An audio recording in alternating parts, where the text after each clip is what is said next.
आज का हमारा टॉपिक है स्वप्रेरण या सेल्फ इंडक्शन। जैसे शब्दों से ही पता है कि सेल्फ इंडक्शन या स्वप्रेरण मतलब इसका ये है कि किसी कुंडली में मुख्य धारा के परिवर्तन के होने के कारण उसमें जो प्रेरण होता है या प्रेरित विद्युत वाहक बल उत्पन्न होता है या प्रेरित धारा उत्पन्न होती है, इस प्रक्रिया को क्या कहा जाता है? स्वप्रेरण कहा जाता है। मतलब ये है कि जैसे हमारा ये वाला ये है कुंडली है, इसमें धारा परिवर्तन हो रहा है, धीरे धीरे धारा क्या कर रहे हैं, धारा नियंत्रक से बढ़ा रहे हैं, तो इससे आबद्ध जो चुंबकीय फ्लक्स होगा वो परिवर्तित होगा और उस फ्लक्स परिवर्तन की वजह से प्रेरित विद्युत वाहक बल उत्पन्न होगा और प्रेरित धारा भी उत्पन्न होगी।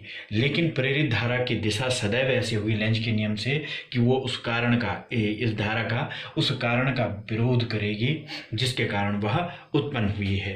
और यही प्रक्रिया यदि हम धारा को क्या करें, धारा नियंत्रक के माध्यम से घटाएं।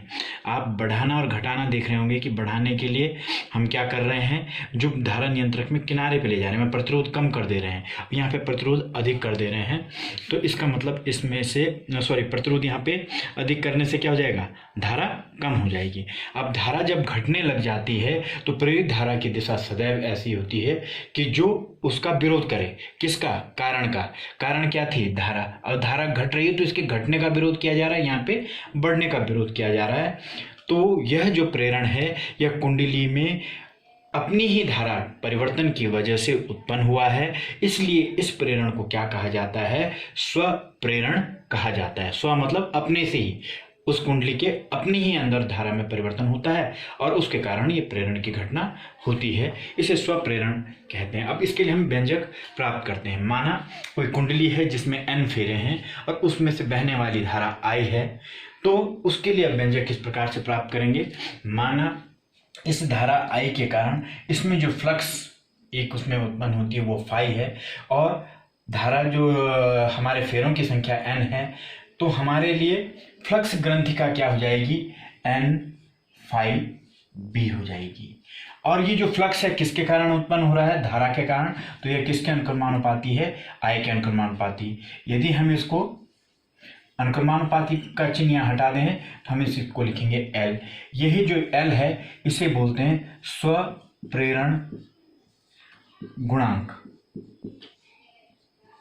या स्वप्रेरकत्व कहा जाता है। ये आपका आ गया स्वप्रेरकत्व के लिए। तो L बराबर क्या हो जाएगा? n phi b upon I। यह स्वप्रेरकत्व गुणांक के लिए व्यंजक हो गया। इसमें यदि हम I बराबर 1 रख दें तो स्वप्रेरकत्व गुणांक संख्यात्मक रूप से फ्लक्स ग्रंथिका के बराबर होता है, जबकि उस कुंडली से बहने वाली धारा का मान एकांक हो, एक इकाई हो। तो हमारे एक परिभाषा ही आ गई।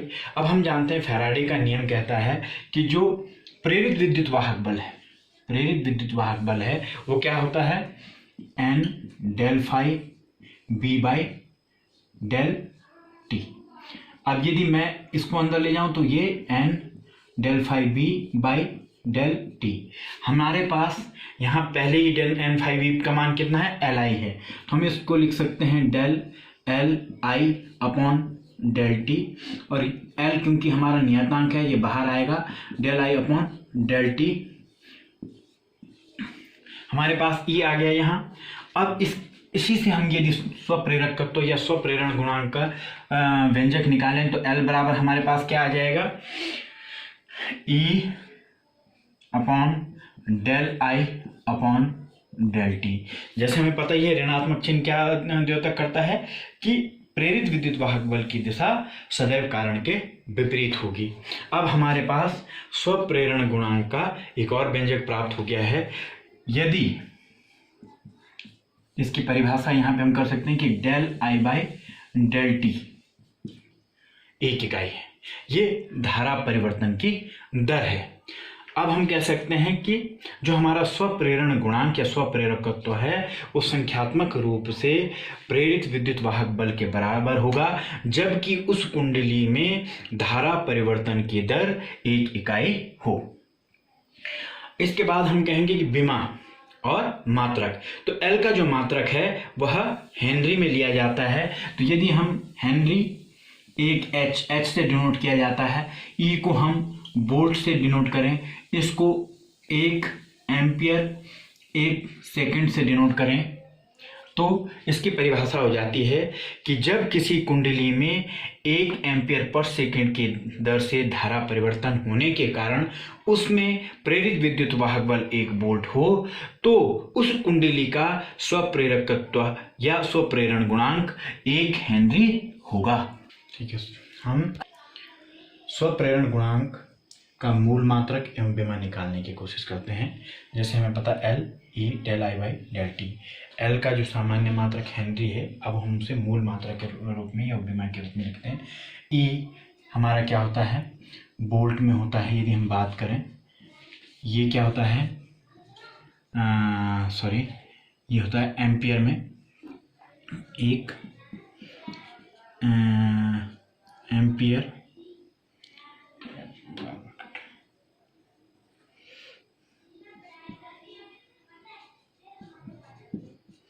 और ये जो सेकंड है ऊपर चला जाएगा, ये 1 सेकंड हो गया। इसको अब हम और वो करेंगे। वोल्ट हमें पता है, वोल्ट V बराबर क्या होता है, W बाई क्यू। तो W किस में होता है, जूल में, जूल बाई कूलाम। कूलाम नीचे आ जाएगा, कूलाम, ये 1 सेकंड हो गया और ये 1 एम्पियर हो गया। अब देखिए जूल क्या है, कार्य का बोल सकते हैं। कार्य क्या होता है, कार्य बराबर बल गुणा गया दूरी। तो बल हम किस में लेते हैं, न्यूटन में, और दूरी किस में लेंगे हम, मीटर में। और ये क्या हो गया हमारे पास, सेकंड। ये 1 कूलाम हो गया और ये 1 एम्पियर हो गया। ठीक है, अब देखिए हमारे पास जो ये न्यूटन मीटर है, न्यूटन क्या हो गया हमारे लिए, बल हो गया। बल बराबर क्या होता है, m गुणा गया a। m कितना हो गया, m किलोग्राम, a क्या हो गया, मीटर पर सेकंड। ये m अपनी जगह पे है, ये सेकंड अपनी जगह पे है। अब देखिए coulomb, q equal to I into t होता है। I हो गया एम्पियर और ये हो गया सेकंड, और यहाँ पे क्या हो गया, ये एम्पियर हो गया। मैं शॉर्ट में इसलिए लिख रहा हूँ कि इतना लिखने के बजाय हम इतना जल्दी उसको कंप्लीट कर सकें। तो ये क्या हो गया, किलोग्राम, ये हो गया मीटर, ये सेकंड की घात हो गया ऋण 2, और इसके बाद ये आ गया मीटर और ये हो गया सेकंड। दूसरा हो गया जो हमारे पास आया है नीचे हो गया हमारे पास एम्पियर सेकंड, और ये भी हो गया एम्पियर। ठीक है, अब हम इसको कर सकते हैं कि इसको लिखेंगे किलोग्राम। मीटर का क्या हो गया हमारे पास, मीटर की घात 2 हो गया। एस से एस यदि कट जाता है, एस की घात हमारे पास 2 हो गया, और ये ए की घात 2 यदि हम ऊपर ले जाते हैं तो ए की घात क्या हो गई, ऋण 2। ये इसके मूल मात्रक वाली बात आ गई। ये इसके मूल मात्रक हो गए, किलोग्राम, मीटर की घात 2, सेकंड की घात ऋण 2 और एम्पियर की घात ऋण 2 हो गया। इसके आधार पर हम इसकी विमा ज्ञात कर सकते हैं। देखिए ये क्या हो गया, किलोग्राम, इसके लिए हम क्या कर सकते हैं, m, ये हो गया मीटर, ये हो गया l, लंबाई के लिए लेते हैं, s टाइम के लेते हैं, और ये क्या हो गया हमारे पास, इसको तो हम a लेते हैं। तो ये हो गई हमारी किसकी विमा, इस स्वप्रेरण गुणांक की विमा हो गई। लंबी परिनालिका का स्वप्रेरकत्व, अब हम इसको पढ़ेंगे, इसके लिए व्यंजक प्राप्त करेंगे। स्वप्रेरण हमने पढ़ लिया और उसके आधार पर हमें पता है कि लंबी परिनालिका यदि कोई है, उसकी लंबाई L है और उसमें बहने वाली धारा I है, और प्रति एकांक लंबाई पर उसके फेरों की संख्या स्मॉल n है, और कुल जो फेरे हैं वो कैपिटल N हैं। तो उसके केंद्र में जो चुंबकीय क्षेत्र B होगा, उसका मान हमें पहले पता है कि क्या होगा, μ0 n I होगा, और इसको हम लिख सकते हैं μ0 n अपॉन L I, ये B हो गया। अब हम इससे संबंधित या इससे जो बद्ध फ्लक्स होगी वो फाई B क्या लिखते हैं हम, B गुणा गया A। अब देखिए B का मान हम यही लिख देंगे μ0 n L I into A हो जाएगा। ठीक, अब हमें पता है कि स्वप्रेरकत्व गुणांक, स्वप्रेरकत्व जो है या स्वप्रेरण गुणांक L बराबर कितना होता है, N फ्लक्स घनत्व का फाई बी अपॉन आई होता है। तो यदि हम इसको लिख दें mu zero N upon L I A upon I से हमारा आई क्या हो जा रहा है, कट जा रहा है। तो ये हमारा आ रहा है, कितना आ रहा है, mu zero N upon L। Sorry यहाँ पे एक चीज़ और थी, यहाँ पे हमने ये क्या N, और इसलिए आ जाएगा यहाँ पे N square upon L into ए।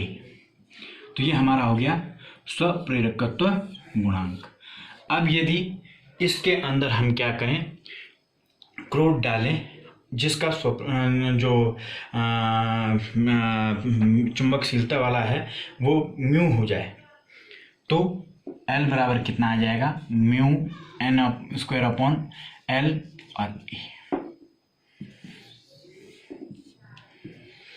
अगला है समतल कुंडली का प्रेरकत्व। माना हमारे पास कोई कुंडली है, समतल कुंडली है जिसकी त्रिज्या R है और उसमें बहने वाली धारा I है और फेरे उनमें कैपिटल N है। तो अब इसका हमने स्वप्रेरण गुणांक या स्वप्रेरकत्व का व्यंजक प्राप्त करना है। तो सबसे पहले हम ये ज्ञात करेंगे कि इसके कारण चुंबकीय क्षेत्र कितना होगा। हमें पहले ही पता है, हमने पहले क्या है कि इसका म्यू जीरो N आई अपॉन 2R इसका चुंबकीय क्षेत्र होगा। तो अब इसके बाद हम क्या करेंगे, सामान्य है, फ्लक्स ज्ञात करनी है, तो B इंटू ए।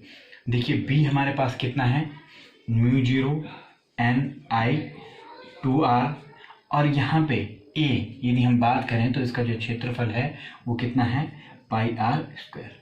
यदि R से R कट जाए तो ये हमारे पास आ रहा है म्यू जीरो N आई R, और यदि हम पाई यहाँ लिख दें तो अपॉन 2 आ जा रहा है। अब हमें क्या चाहिए, स्वप्रेरकत्व।